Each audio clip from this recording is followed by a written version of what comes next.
Hello, this is Simon Brew.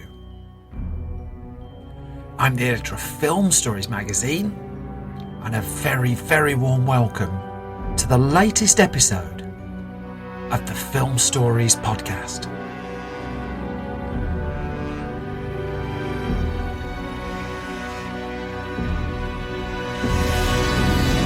Come with me. And I show you how deep the rabbit hole goes. And movies that had stories. That the story just sucks them in. This is just the beginning. Stories. We would be honored if you would join us. Hello and a very warm welcome to Film Stories with Simon Brew. I am Simon Brew. As always, there's absolutely everything you need to know about me. The aim of the podcast, though, well, as the title suggests, I'm here to talk of the stories of films, and I tend to talk about things like development stories, production stories, marketing stories, release stories, all the bits and bobs, really, that go to make the films that we know and sometimes love. Just that, the films that we know and sometimes love. The films I tend to choose for this podcast, they tend to have more of a mainstream leaning to them than anything else. They're films I'm interested in or invested in, or there's just something about them that's just like taking my brain a little bit. I try not to punch down. I try not to do snark. This podcast, if anything, is a celebration of how hard it is to make a film and celebrating the fact that films get made. Without further ado, I'm going to crack on with the first of the two movies I'm talking about in this episode of Film Stories, and I'm going to take you back to 1989. I'll play you a clip first, and I'll come to the story the other side of this.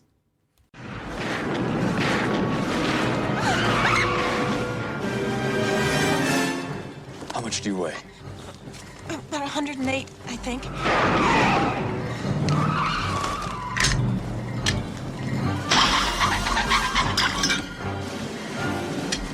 Hold on.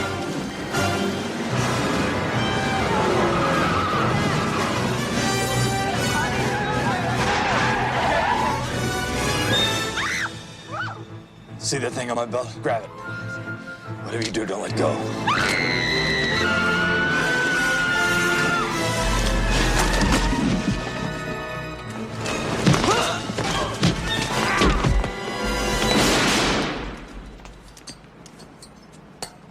No blood. Hey, who is this guy? Check his wallet. Wait a minute. What is that? Some kind of body armor. He's human after all. Take off the mask. That then is a clip from, of course, 1989's Batman, directed by Tim Burton, a screenplay by Sam Hamm and Warren Scarron, story by Sam Hamm, based on the DC Comics, characters created by Bob Kane, starring Jack Nicholson, Michael Keaton, Kim Basinger, Robert Wuhl, Pat Hingle, Billy D. Williams, Jerry Hall, Michael Gough and Jack Palance. And, well, this one was a phenomenon, but it was a phenomenon that started 10 years before we actually got to see the film itself. So there's much to get through with this story, so I'd best crack on. It was back in 1979, after the roaring success of Superman the movie, that a pair of producers, Benjamin Melniker and Michael Uslan, picked up the rights from DC Comics to make a Batman movie. And at this point, it seemed like a logical next step for Hollywood, because Superman the movie had been released and had been a huge success. And so what other comic book characters were available? Could they bring another to the screen and try and replicate what Superman had done? And Superman very much was the template at that point, to the point where Tom Mankiewicz, who'd penned the screenplay to Superman, or co-written it, was brought in to do a similar job with a Batman movie. And it really was that kind of idea. Let's go and do a Batman origin in the same way we did a Superman origin. But in this case, it wouldn't be a quick journey to the screen, because in spite of the money that was rolling in off the back of Superman, studios were not keen on the idea of a Batman film. But then that goes to the perception of Batman as he stood at the end of the 1970s, because in the public mind, Batman on screen was the campy 1966 movie, and the TV series also in that style, with lots of kapows, and a hugely popular series and a good movie, but it was very much very bright and played for laughs and played for fun, far removed from the film that we would ultimately get. With that being the popular culture for Batman at the time, though, it was hard to get people interested in making a movie. And so Melnicker and Uslan brought in 2 more producers to help them do that. They were John Peters and Peter Guber, legendary producers in Hollywood for an abundance of reasons. If you can dig out any of Kevin Smith's stuff on John Peters, that's very much worth a listen.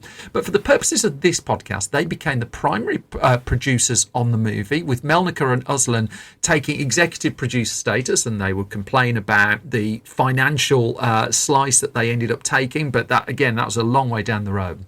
Nonetheless, there was an impetus to get this film made, and what Guber and Peters decided to do was let's see if they could launch it almost as an independent production.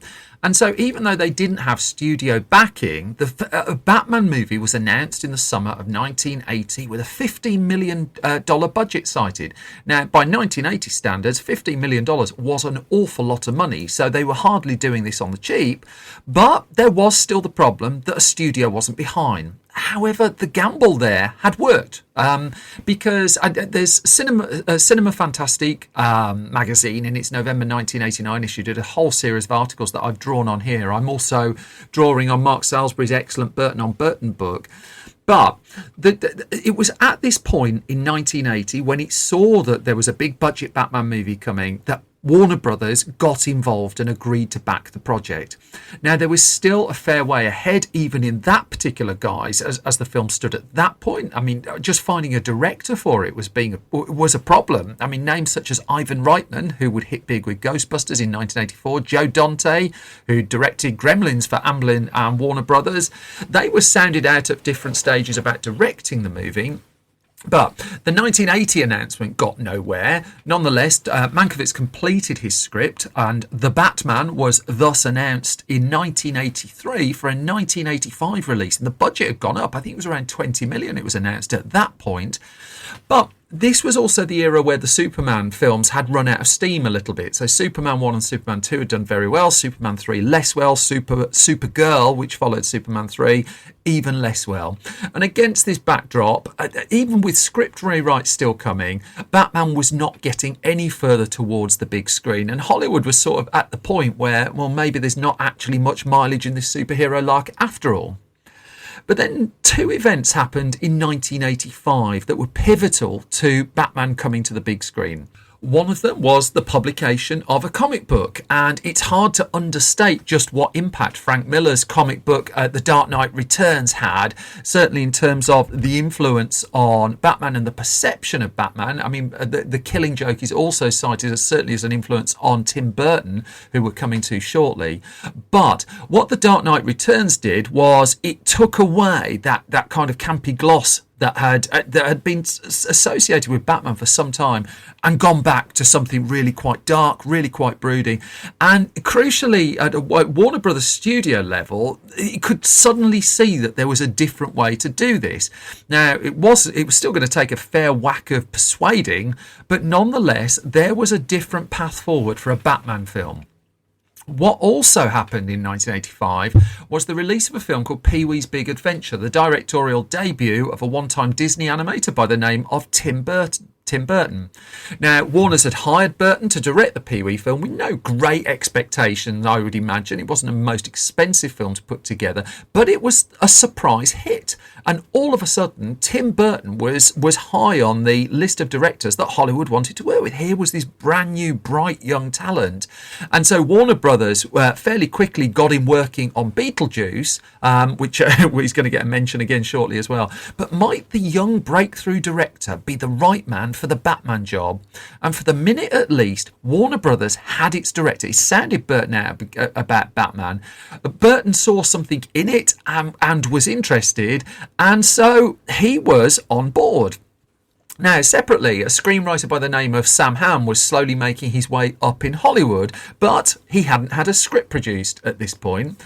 But it was a screenplay he'd penned called Pulitzer Prize, which ultimately never got made, that brought him into the Warner Brothers circle, because the studio executive at the studio liked that script and thus snapped up Sam Hamm and signed him up to a 2-year deal. And as part of that deal, Ham, a Batman fan, kept asking about, well, just where is the Batman film up to? What's going on with that? And by this stage, it was known that Tim Burton was involved, and Tim Burton was working on the Warner Brothers lot as well. And as fate would happen, Ham and Burton did bump into each other. They had a conversation. They quickly gelled, and it was one day later that Burton invited Sam Ham to work with him on trying to put together a Batman film. This was a Batman film still some way away from getting a formal green light by Warner Brothers, incidentally, but the pair of them would start meeting at weekends to talk about the film. Now, Burton was getting more and more into making his second feature, the aforementioned Beetlejuice, at this point, and so that was his day job, and his mind was primarily on that, with Batman being put together at weekends and in whatever spare time he had. Warner Brothers, again, still not giving it the go-ahead, but Ham would describe this part of the collaboration as, quote, sort of the last crack at a doomed project. If Warner Brothers couldn't wrap its head around it this time, then maybe Batman wasn't to be. So Ham had actually finished a draft of his Batman film in 1986, but again, no dice here. Warner Brothers was still nervous.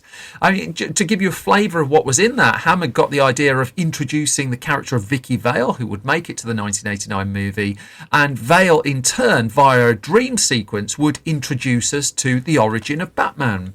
And as Ham would tell Cinema Fantastique, you totally destroy your credibility if you show the literal process by which Bruce Wayne becomes Batman. However, this was one of those where a studio executive gave the pivotal note, because Mark Canton was heading up the studio at the time, and he disagreed. He just said to Sam Ham, no, play it for real. Play this character for real. Don't do it in dream. Just put it in front of the audience. And that turned out to be a wise piece of advice. That advice was taken. And so the scripts kept coming. And I mean, a further screenplay kept Batman very much in the shadows for pretty much the first hour of the film. Burton and Ham had settled on the Joker as the foe. I mean, Burton really saw that as that was the logical way to go with this. What they were trying to do was weave in the character of Robin, Batman's sidekick, and this was a big problem for them in putting their script together. How could they possibly introduce, first of all, the two main characters, Batman versus the Joker, and then bring in a character like Robin and give him space in the film and give him a point to being in the film? And they were really, really struggling. It was one of those points that they just couldn't crack with the script, and eventually one weekend they made this huge decision to basically leave the character out. It was a decision they dreaded telling Warner Brothers as well. In fact, apparently they bottled telling them at first, writing in instead an elaborate sequence for the character, but ultimately Robin would not be in the film. Now, as things were motoring, there was a further impending problem in that the Writers Guild of America was going on strike in 1988. And so Sam Ham had to get a screenplay in before the strike began, else the project might be dead. Studios were scrambling to get all the screenplays in before the deadline. And this was, I mean, from the outside looking in, this was like one of the things that really helped get Batman over the line, that there was this deadline to do it, and there wasn't a lot of time for studio notes once that latest draft had gone in. But what really sealed the deal here was Beetlejuice becoming a big success, that the film opened in 1988, and the weekend it came out and became a big hit for Warner Brothers. Batman was greenlit the very same weekend. The movie was on, Tim Burton was directing, Sam Ham had penned the script, a novice screenwriter and a third-time director about to do his biggest film by far. And Burton went into this with his eyes open as well. I mean, even in a pre-internet, pre-social media era, he'd been to comic conventions and he'd seen the wrath of fandom. And boy, did he get the wrath of fandom here. He knew that he was walking into a viper's nest here, that the decisions he made would be scrutinised, would be criticised. He'd seen fan rage play out, and he knew that he was going to be on the receiving end of it. Now, even though the film had the green light, Warner Brothers was still nervous that The Dark Knight Returns had helped sell the darkness of the script, but it was the fact that Burton was now 2 for 2 for the studio, Hollywood's must-have director. it was still not going to be cheap. It was still going to be a gamble. I mean, the final price of the movie was put somewhere between either $35 to $50 million, which is quite a broad spread. But we're coming to Jack Nicholson's salary, which might explain a little bit of that. So it was the casting of the two roles that was next firmly in focus, because it was well known that it was going to be Batman. Obviously, it was well known it was going to be the Joker, and it was the Joker that was cast first. So Robin Williams was sniffing around the role, for instance. There was, I've read at least one report that says he was actually casting it, but Jack Nicholson had been sounded out while he was making The Witches of Eastwick. About 86 he was making that, about whether he would be interested in playing the Joker, and he very much would be. It was a masterstroke of casting, as all involved would ultimately admit, and this was a moment that really gave the film yet another burst of fresh momentum. Now, Nicholson drove a really hard bargain on this. I think this is pretty well known, that he took an upfront fee and then he took a back end slice of the box office gross and the gross for the sequels as well. I mean, Jack Nicholson was earning off 1997's Batman and Robin. So good was his deal for Batman, and it was said that he earned nearly $100 million for his work on one movie here.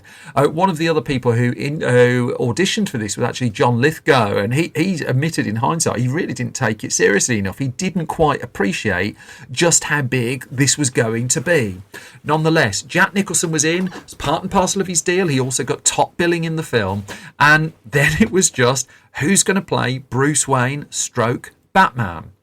Well, the Los Angeles Times ran a report that brought the usual suspects at the time in there, that Mel Gibson, could he be Batman? Bill Murray actually was in the mix for it as well. Charlie Sheen off the back of the likes of Platoon. Pierce Brosnan, pre-movie stardom really, he was cited as a possible. But it was apparently John Peters, a very eclectic producer, I think we can say that, who was said to have suggested Michael Keaton. Now, the suggestion of Michael Keaton with fandom went down like a fart in a Batmobile, but I'll come to that shortly. For Tim Burton, he just worked with Michael Keaton on Beetlejuice, and he saw that Keaton was able to do the duality of the role. As he would explain to Mark Salisbury in the Burton on Burton book, that they were looking around at big movie stars, but it's just like, why would this big macho Arnold Schwarzenegger type person dress up as a bat? With the film Beetlejuice riding high at the box office then, and Keaton also putting in a superb performance in a film called Clean and Sober, which demonstrated the range of the actor, Michael Keaton got the job of Batman. He was going to be Batman, Bruce Wayne, in the Batman movie, and my God, was there a backlash. It took real effort to be an angry fan in the 1980s. You didn't just hook onto Twitter and just have a bit of a moan. 50,000 letters were sent to the Warner Brothers studio after the casting of Michael Keaton in the film. Such was the level of outrage that there was a threatened boycott at a time where that really wasn't a thing. The Warner Brothers share price was hit by the casting of Michael Keaton as Batman, and it was seen as a huge, looking at it in hindsight now it seems crazy, but heck, it was such a contentious casting call, arguably the most contentious casting call in movies in Hollywood in the 1980s. It was headline news just how much there'd been a backlash against it, and again, that was unusual. This kind of stuff wasn't bubbling to the fore anywhere near as, it happens every week now, but back then that was very different. Now, before filming began, and things were really motoring by this point, just before filming began as well, Burton would meet with Batman creator Bob Kane, who was complimentary about the script, but he too was worried. He was said to be worried about the casting of Keaton as well. But the film was being put together at Pinewood Studios just outside of London in the UK under a massive veil of secrecy. It was on the stages there that Gotham City was being put together, designed by the late Anton Furst, who'd come to Tim Burton's attention off the back of films like Neil Jordan's The Company of Wolves earlier in the 1980s. And he tried to work with him before, but here was his chance. He recruited him to Batman, and the idea of putting this dark, brooding city on the big screen. And so what Furst did is he inevitably used a cardboard mock-up, first of all, to block out the action of the film. But the the pair of them, Burton and First, were very much partners on this. They were very much on the same page. They wanted to build a great movie city. The argument was there weren't that many of them put on screen. And as such, the construction budget to build Gotham City at the Pinewood complex was $5.5 million. And I mean, it's fair to say you can see it on screen, but First would say in an interview that even then you only see a third of it, given how much of it had to be underground. They needed it all to be stable. And so he was putting that together over a period of months.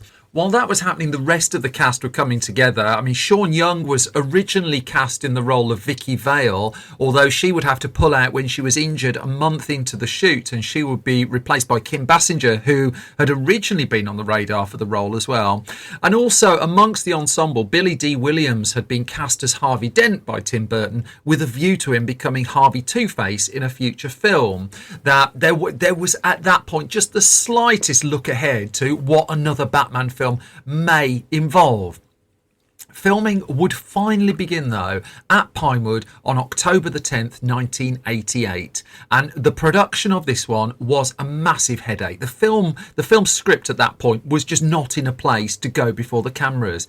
Now, on the one hand, the decision had been made to shoot at Pinewood to get away from the huge building media interest that was building up in America in particular, and particularly against the backdrop of that backlash as well. It would take over over the entire Pinewood backlot, as well as several sound stages, and there's an assortment of locations in and around the UK that were used for this as well. But the problem they were facing was the script rewrites were coming through even as the movie was shooting. That Burton had thought that Sam Hamm's script was fine. That was the one. Needed a little bit of work, but was fundamentally there. But what happened then was the studio started pushing for rewrites. And he would talk to, I mean, Burton would talk about this. He said, there's certain scenes, the actors and myself were blocking out new lines on the day we had to film them, on a film of this size. And he said a couple of days before the end of the shooting of Batman, I was close to death over this insane situation.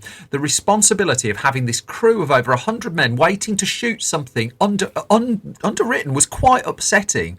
And he said, I'm never going to let that happen again. Now, Lisa McClure has written an excellent biography of the late Warren Scarron. It's called Rewrite Man, and it tells in that the story of how Scarron, who'd co-written Beetlejuice and had been credited with helping to turn around Top Gun and Beverly Hills Cop 2, was hired to work on the script by Warner Brothers, that he was seen as someone who could just temper some of the quirky elements of it a little bit.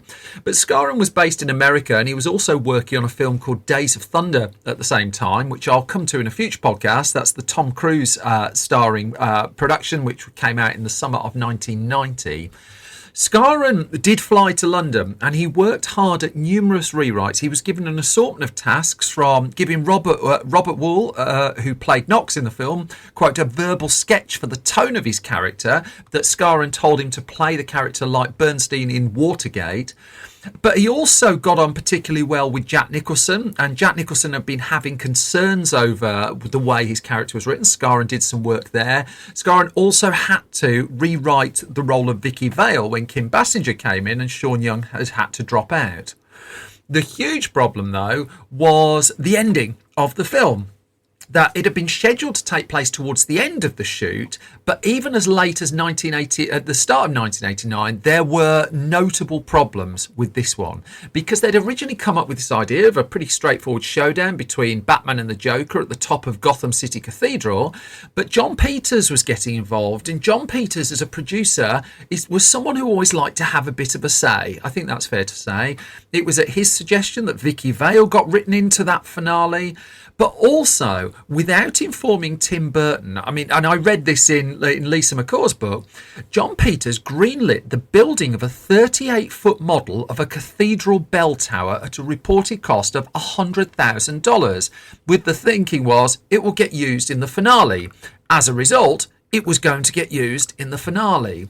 And I mean, Nancy Griffin and Kim Masters did an excellent book called Hit and Run, which talked about Goober and Peter Goober and John Peters when they went on to run Sony Pictures.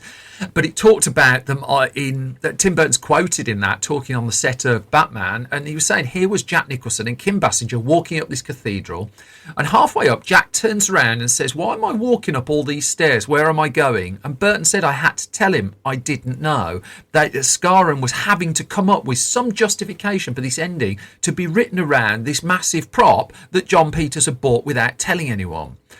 Now, Scarron wasn't the only screenwriter who was still working on it, although he would be the one who got shared screenplay credit. That Jonathan Gems, who had gone to do Mars Attacks, Charles McEwan, they were also on set when Scarron couldn't come to London.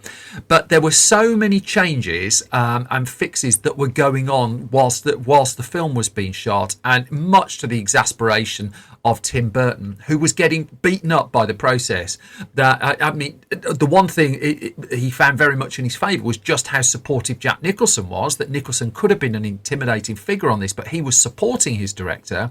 Conversely, against that, Nicholson had written into his contract that all of his scenes were to be in the can in about 3 weeks, which didn't happen, but he also had a set number of hours he would and could work each day. So there were restrictions working with effectively the lead star on the movie. Even the music was contentious for this one, just in terms of the production of it. That Burton would explain to Mark Salisbury, said we needed 2 numbers, one for when the Joker goes into the museum, the other for the parade sequence. And he said, I actually used music by Prince for those scenes when we shot them. But what happened was it snowballed, it got bigger. He really got into the movie and wrote a bunch of songs. Then Peter Goober and John Peters had the idea of getting Michael Jackson to do a love theme for the Batman film. Prince would do the Joker theme, and then Danny Elfman would come in and just tie it all together. And as Burton would reason, they could make that work for Top Gun, but my stuff isn't like that. And in the end, it's music from Prince that goes in there against Danny Elfman's superb score. I love the score to this. And it wouldn't, in Burton's eyes, be the most natural and logical of fits. But nonetheless, by February the 14th, 1989, Batman was finally in the can, just as the promotional campaign was starting to get underway. Now, this would be billed as the movie of the decade, the blockbuster movie of the decade, and it was certainly the biggest and the most hyped blockbuster of the 1980s. This was the film that changed the way Hollywood marketed its films and its expectations of opening weekends. The promotion began early, and the branding got the bat symbol out on pretty much everything. I mean, in 1989, for 4 or 5 months leading up to the release of Batman, the Batman logo was not in short supply. T-shirts, merchandise, promotional materials, the foyer of cinemas. It was very hard to miss the fact that there was a Batman film coming out. Now, Burton was conflicted by this. And again, let's go back to that Mark Salisbury book. He says the interesting thing about hype is that everyone thought the studio was creating it, when in fact you can't create hype. It's a phenomenon that's beyond a studio. It has a life of its own.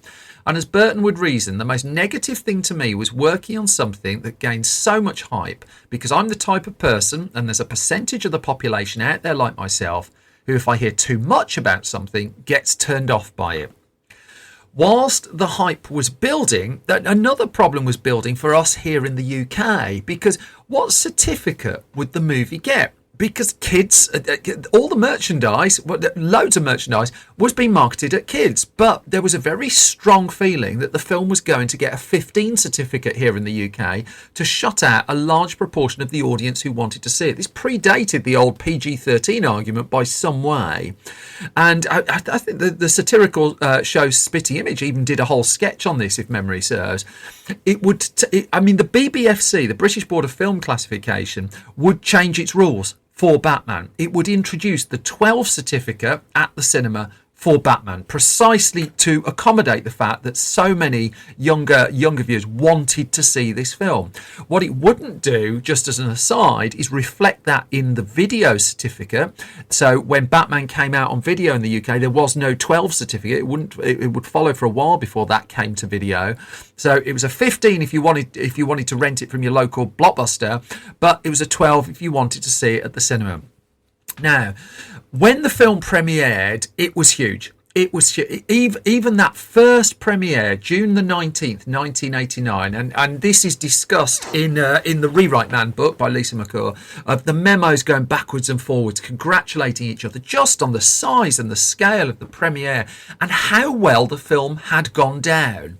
That late night, midnight screenings were being put on for this. The first raft of reviews that came in were good. I mean, they weren't absolute flat out raves, but there was generally a feeling that this was a really stylish, interesting superhero film.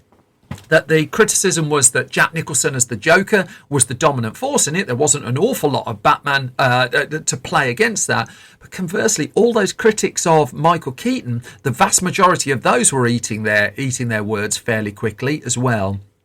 And the feeling was this was a good, smart film. But when it got to the box office, it was a phenomenon. This was the first $40 million opening weekend in the US. And just to put that into context, the weekend before, Ghostbusters 2 had opened in the US, and that was hugely anticipated. It had opened with $29.4 million, and that was seen as great. Batman would smash 40 million. It would smash records. And also, as I discussed a couple of weeks ago in a separate episode of this, the number of sold out screenings helped power Honey, I Shrunk the Kids, also out the same weekend, to a 14 million opening weekend. The Honey, I Shrunk the Kids box office opening was just helped by the fact that so many people went to the cinema. Batman was sold out, and they were like, we'll go and see that instead.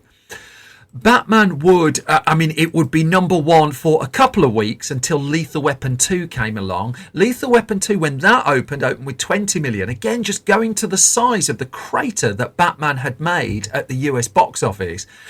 By the time it completed its box office run in America, it had done a staggering $250 million. It was one of the biggest films of all time at that point at the American box office. It would do overall around the world, including that US gross, $411 million as well.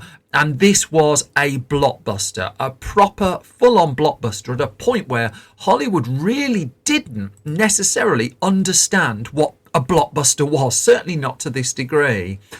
Anton Furst, who would pass a year or two after, won an Oscar along with Peter Young as well for the art direction of the movie. And the film would, inevitably spawn a sequel as well. In fact, it would spawn a lot of sequels.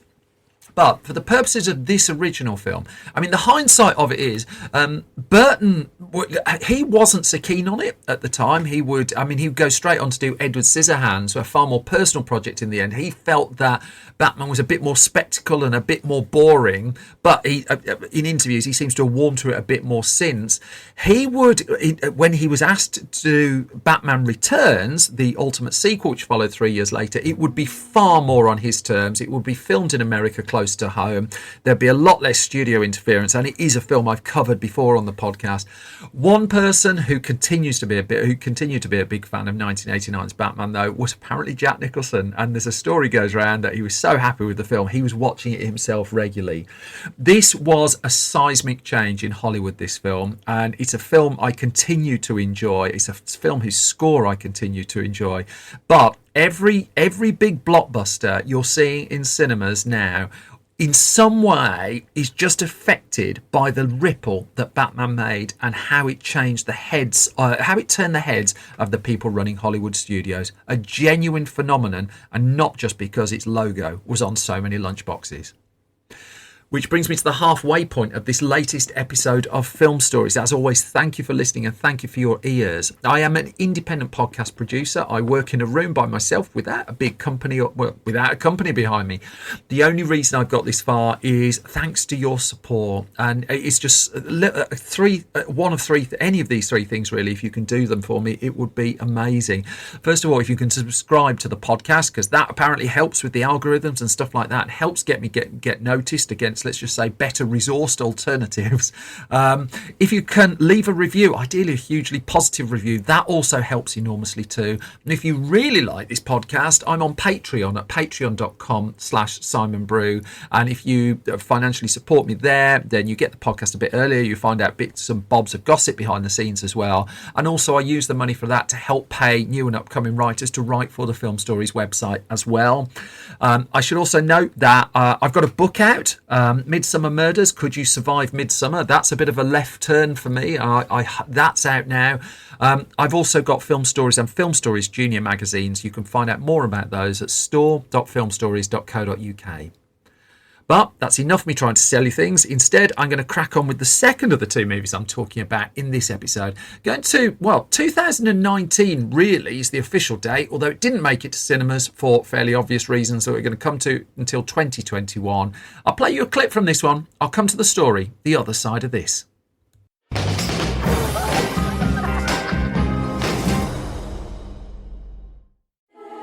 It was a different time then, before social media and mobile phones changed everything forever. It was 1996. Some of you are going to Edinburgh for the first time today. You will carry yourselves with grace. But I must warn you, there are men there that would use and discard girls like you. Yes, Finola? See, when you say use and discard, sister, how do you mean? And what we've got there is a clip from 2019's Our Ladies, directed by Michael Caton-Jones, screenplay credited to Alan Sharp and Michael Caton-Jones, based on the book The Sopranos by Alan Warner, starring Tallulah Grieve, Abigail Laurie, Rona Morrison, Sally Mesher, Marley Sue and Eve Austin. Now, the story of this one, well, it goes back, as lots of these adaptations do, to the book itself. And so we go back to novelist Alan Warner, who I had an opportunity to chat to in an interview with the website Why Now a couple of weeks ago, and he penned his book The Sopranos, which was published, I think it was in 1998 the book ultimately came out. It was an award winner the year it came out as well, and I mean the book went down really, really well, got strong reviews. It was published around the world. Now, there was a little bit of confusion by way of the title, because when he named the book, there wasn't a HBO television programme by the name of The Sopranos, but Warner would have some degree of fun when the US release of it took place just as The Sopranos TV show was building up. That caused some confusion down at the local bookstore.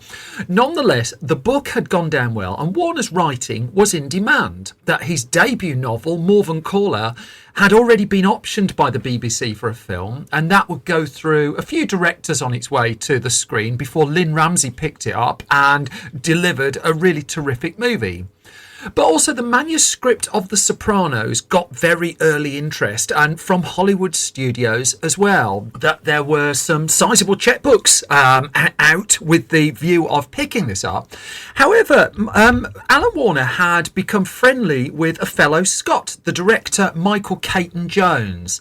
Now, at this point that they were having conversations, which was 96, 97, Michael Caton-Jones, I mean, he'd come onto the scene by directing the film Scandal, but also then he'd gone to Hollywood and successfully made things like Doc Hollywood and This Boy's Life. Come back, he'd done Memphis Belle in the UK in 1990. He did Rob Roy as well in 95, was just going off to do The Jackal with Bruce Willis and Richard Gere, and the two of them had got friendly. And Michael Caton-Jones really saw something in the book. He really spoke to him, he really loved it, and he wanted to pick it up. And as Warner said, I adored his films. That he said, I knew his connection to the great Scottish screenwriter Alan Sharp. Now, Caton-Jones and Sharp had brought Rob Roy to the screen, which is a film I will come to in a future episode of Film Stories. He wasn't the only director circling. I mean, Alan Parker, director of things like Fame and The Commitments and all sorts of acclaimed British movies as well. He was interested in the movie, but it was Caton-Jones that won out. Now, it wasn't the most expensive deal that Warner could have taken, but but nonetheless, Michael Caton-Jones, he got a bit of money from his work in Hollywood, and he wanted to spend it on a film that he really wanted to do. He'd had a bad experience trying to make the film Bee Monkey with Miramax, and convicted rapist Harvey Weinstein had significantly disagreed with Weinstein on a piece of casting and departed that particular project. And so he was looking for things that he'd just have a bit more control over. Now, the deal that was struck between Caton-Jones and Warner meant that Caton-Jones would effectively have to pay a renewal for the rights each year. And because The Sopranos, which would become Our Ladies, was in development for so long and would take so long to come to the big screen, eventually it was costing so much to renew the rights effectively every year that Caton-Jones would buy them outright. So with the deal struck, it was Alan Warner who suggested getting Alan Sharp involved, and Sharp did indeed come on board, and he did the first few drafts of Our Ladies. But it hadn't quite clicked, and at this point Caton-Jones was busy himself making an assortment of films. He would go on to do The Jackal, then he'd be doing City by the Sea in 2002, and across the period where he was busy making films, this was still bubbling in the background, that there were more and more drafts being done. And so Caton-Jones suggested Warner had a go at the screenplay, which he duly did. And as Warner told me, we all technically struggled with it. How to cram 6 characters in, what you cut in, what you leave out. Because at the heart of the book, The Sopranos, and the film Our Ladies, are a bunch of Catholic schoolgirls from a small town in Scotland who go to a choir competition in Edinburgh. It's their chance to go out to the big city, and let's just say they have a change of outfits in their bag, and the nun who takes them along, played beautifully by Kate Dickie, her more wholesome idea of what the trip is not shared by the people the students that she takes on the bus. The crucial part was that this was 6 lead female characters that all had to have space, that all had to have character and room for their stories within the movie, and that's what they were really struggling with. And a couple of more writers came and went. And eventually Caton-Jones too did work on the screenplay for this one. But as the years rolled on, there was no sign of a start date. And as Alan Warner told me, what I started to hear early on from Michael were problems with Hollywood studios. That Hollywood studios liked the idea of this film. They didn't like the idea of making it in Scotland, and they didn't like the idea of not necessarily making it with a star name. And there were names that were being mooted by these Hollywood studios that Caton-Jones had the rights. So it was ultimately up to him if he did a deal with any of them. But at the point, Kate Hudson was mooted at one point, Penelope Cruz another. But Caton-Jones stood his ground. The argument was this was a Scottish story about rebelling Scottish schoolgirls. But the film could have been made earlier had they been willing to cede on that point even a little. But Michael Caton-Jones knew the film that he wanted to make. Now, by 2008, the global financial crash had then made funding films, particularly smaller ones, a whole lot more difficult. But I had a conversation. I released this as an extended podcast episode last summer, which is available on my feed somewhere, where we got to a little bit of the chat about making Our Ladies and the choices that he made. So I'm just going to play you a little excerpt of what he said here. He does reference Bee Monkey as previously discussed, but he talked to really standing his ground on the movie. So let's use his words rather than mine. I was in Hollywood. I was doing quite well. I had some money, and I thought, you know what? I'm going to make my own film. After I got kicked off Bee Monkey, I thought this is not going to happen again. I'm going to do that. And I'd read the book, and I thought this is brilliant. Yeah. And I thought this will be no problem. You just go and get it made. Nobody wanted to make it. Nobody wanted to make a film about girls. Nobody wanted to make a Scottish one. I could have made it if I'd moved it to Buckinghamshire. Or had made it somehow different. But as I said, this is mine. I own it. If nobody wants to make it, I don't care. I'll take it to my grave. Mostly the British film industry just had no interest whatsoever. It was a US studio again that came to the rescue. So we'll come to that US studio shortly. But whilst there was toing and froing about seeing if they could get it made, and work was carrying on with the screenplay, the aftermath of the financial crisis slowed things down, and it looked like Michael Caton-Jones would have to take this one to the grave. However, a turning point came in 2015, so we're already 6 or 7 more years down the line here, and it was with the playwright Lee Hall. Now, Lee Hall is also a screenwriter, the man behind Billy Elliot and Victoria and Abdul, and he wanted to bring the story of Our Ladies to the stage. He wanted to put on a production with the National Theatre of Scotland. Now, Michael Caton-Jones held the rights at this point, but he agreed, and Alan Warner always said how grateful and how generous this was, but Michael Caton-Jones agreed that Lee Hall could have the rights so that he could go off and make the stage production, and that stage production would take a bit of a spin on the book. It would be called Our Ladies of Perpetual Succour, and it would be an acclaimed play. It went down really, really well. It played for quite a while as well, in several places, but crucially it reignited interest in the film project. And Alan Warner talked to me about this, that all of a sudden, out of the blue, he got a message from Michael Caton-Jones that a green light had come. And that green light had come from Sony Pictures, but not Sony Pictures in the UK, Sony Pictures in the US. Now, Caton-Jones would send the script to Alan Warner, and it turned out that he'd done a lot of work. Well, he'd done a good chunk of work on it himself. And all of a sudden, they had the money to shoot this film in 2018. Now, the further catalyst had been an American agent by the name of Luke Scrace, who came across from Los Angeles, and he was going round London agents asking about any unproduced scripts. Were there any in the locker that should have been made? And the screenplay for Our Ladies bubbled up, and Luke Scrace came to it absolutely cold and just like, I cannot understand why this has not been made. Went back to Sony US, and the deal was done to make the movie. It wasn't going to be a hugely expensive movie to make, but it could be done crucially on Michael Caton-Jones's terms. The financing was in place, and all of a sudden it was happening. Now, they did have an option. They could have. I mean, this is a film that takes place in the spring, early summer, and so the way the money became available, the first opportunity to shoot this was going to be the autumn of 2018. But they could have held till the spring of 2019 because this was going to be shot on location. It was going to be shot in and around Edinburgh, and they were reliant really on the weather being half decent. So should they just bide their time and shoot it at a point where it's more likely that the weather would be favourable to them? They doubled down on the fact it's just like, no, the money is here, right now. Let's just do it. This might be our moment. And so they pushed forward to do that. So the small matter then of 6 relative unknowns would be needed for the lead 6 roles in the film. There are a few supporting roles. I mean, I as the cast explained to me in an article I did for Film Stories magazine, how's that for a little plug? This was one of those rare films where it was the male performers who would just come in and do a couple of days, and it was the female performers who were leading this one right the way through. And that young ensemble cast came together actually over several months in 2018. That it was the casting director was Caroline Stewart, and she had the job of casting these roles, of finding 6 relative unknowns, but also 6 relatives unknowns who would work together, who could bounce off each other.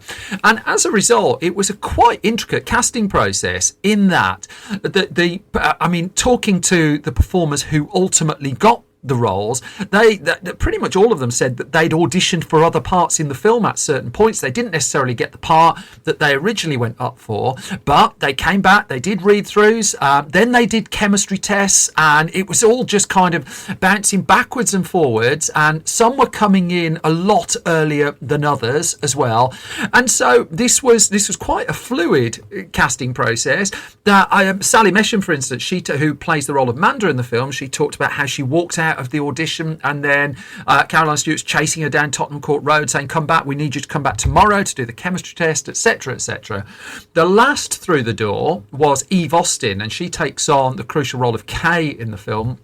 She was the one who had an audition the week before the production basically got up and running. Conversely, at the other side, Tallulah Grieve had auditioned months before the film actually began. So this was going on for some time just to get all these together, get the ensemble together. Michael Caton-Jones very involved, of course, and Michael Caton-Jones knew this project inside out. This had been his passion project for 20 odd years to bring this to the screen, and he knew the story and he could act it out for the actors, and apparently did so. I'll come to that very shortly, because filming could finally begin in October 2018, and they had 6 weeks weeks to get this one in the can, that it was going to be shot in Fort William and in Edinburgh. They did a little bit of work in Glasgow, but it was getting a lot of location stuff. They did work in the back of a bus as well. There's quite an extended period of time with shooting sequences on a smelly old bus, as it was described to me.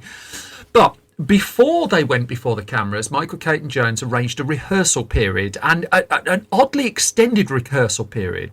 So film, you talk to different directors, you get different stories of how important rehearsal is to them. Some people worry about films being over-rehearsed. Some prefer people to come along and just be instinctive. Some like to get everything in place. Michael Caton-Jones wanted his 6 lead performers to be comfortable and to know each other and to be sparking off each other. And so he arranged a 3-week rehearsal period for this one. I mean, there were singing lessons as part and parcel of that, given the vocal performances that needed to take place.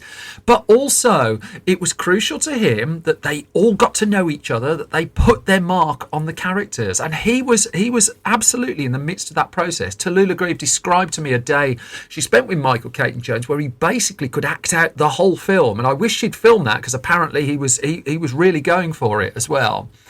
Now, Sally Mesham would describe to me the shoot in a very polite way as organised chaos, by how fast, really, it had to go.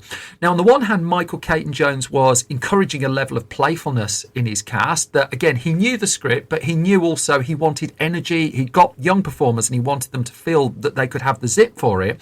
But also, this was location-driven, on a tight budget, and there was material they had to get into the can quickly before zipping to other locations on the same day, that their stories they just had to sit around and have their lunch whenever they could, because they were moving that quickly.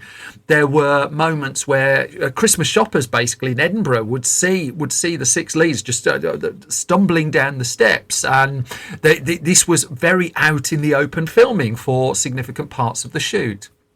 One person who stayed away from the filming was Alan Warner, that Michael Caton-Jones had kept him involved right throughout the process, that even during the elongated development period, that the furthest they went without having a conversation about it was about a year, which, when you consider just how long this had gone on for, is no mean feat, really. He did visit the set briefly at one point, but left Michael Caton-Jones to make his film. And make his film he duly did. That the movie was in the can in November of 2018, and so it was then off to edit it with a view of getting it released by the autumn of 2019. But one thing here that Michael Caton-Jones really wanted to do was to help his 6 young stars become filmmakers, or at least see behind the curtain of what making film is. And so he arranged to fly all of them out to Budapest, where he was editing the film, and he brought them into the edit suite to explain to them how he was putting the film together. He showed them how it was being edited and talked them through the post-production process of film, that he really wanted to imbue them all with the knowledge, if that's what they wanted to do, to go off and make and be filmmakers themselves. Now, one of them got robbed in the Airbnb that they were staying in, but nonetheless, it was really important to him that they picked up the level of knowledge of what goes into doing a film. I thought that was terrific when I heard that story as well.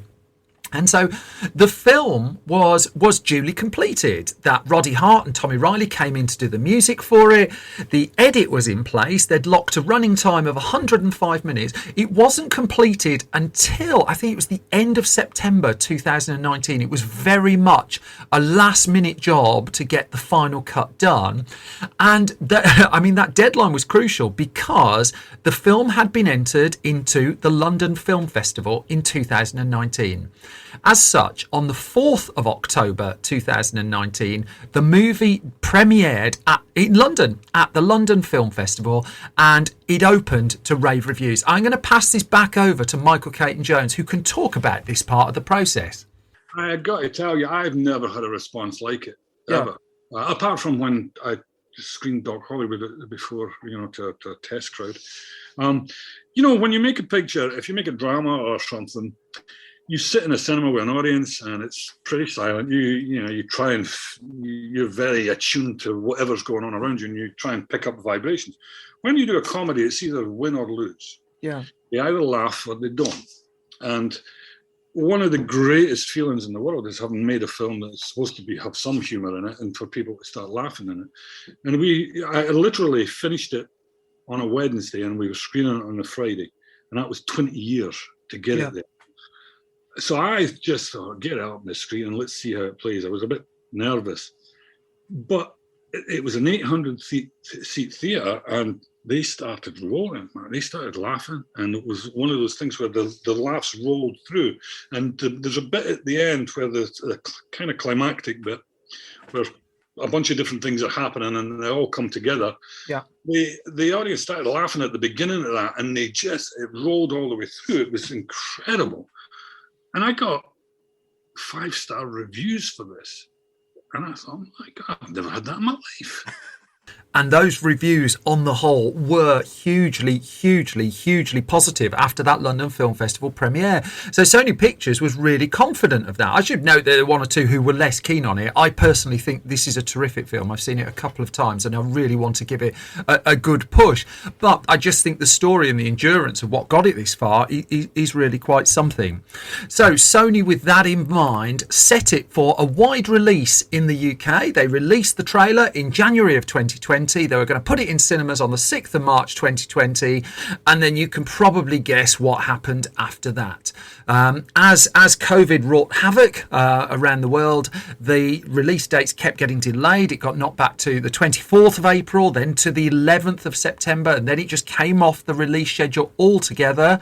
It got a limited release in the US in June of 2021, and then finally got to Sony's credit, a wide release in UK cinemas on the 27th of August 2021, and the reviews came out strongly again. The box office less so at this stage. I don't think it quite broke into the top 10 at the UK box office, but it did get a hugely positive response off the vast majority of people who saw it. The thing with a film like Our Ladies, I mean, it's always got, low budget movies have always got an uphill job to get noticed. I genuinely believe this is one that's going to pick up an audience over a period of time, especially as it makes its way out onto home formats around the world. But I also think it is, it's just an uncompromised passion project. That it boasts 6 excellent lead performances as well. And I really think it's a film well worth seeking out. I really think, too, the story behind the making of it and the patience and the holding their nerve on it, from Sony's point of view, from Michael Caton-Jones' point of view, is really something. I can't commend this one to you enough. And that brings me to the end of this latest episode of Film Stories. As always, thank you so much for listening and thank you for your time. If I've not bored you completely to death, you can get more of my waffle on Twitter at Simon Brew. You can get more from the entire Film Stories project at Film Stories Pod. Our magazines are on sale. We'd have Film Stories magazine and then a magazine for under 15s called Film Stories Junior. You can find those at store.filmstories.co.uk. You can also find at that store the special edition release of the brilliant 1992 Caper movie Sneakers that we've put together new extras for. That's available there. If you go to filmstories.co.uk, you'll find every weekday updated with news, features, movie mayhem, all sorts of bits and bobs in there as well. Facebook at facebook.com/filmstories online, youtube.com/filmstories as well. The main thing is, as always, though, that you all take care and you all look after yourselves. I thank you so much for listening. I thank you so much for your time. I will be back soon with another bunch of Film Stories. Take care. Bye-bye.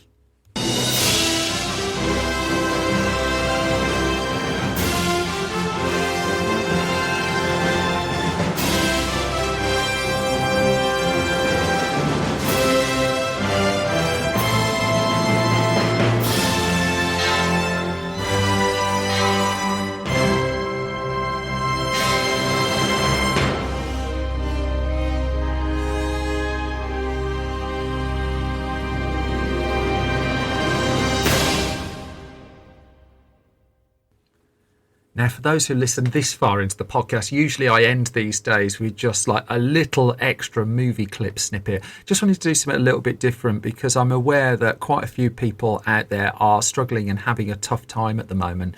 I just wanted to say, if that is you, I just want to send out over, for what it's worth, over this podcast, a big virtual hug to you all. I ask you very much to stay safe. If you are struggling and you can talk to someone, please do so. I found personally that helps enormously, and I hope, whether it's sending someone an email, whether it's talking to someone, whether it's leaving a comment on a message board, on a post on a website, just some way of externalizing how you're feeling. If you do have that, please do follow it up. Please do look after yourselves. The very best to you as always. Bye bye.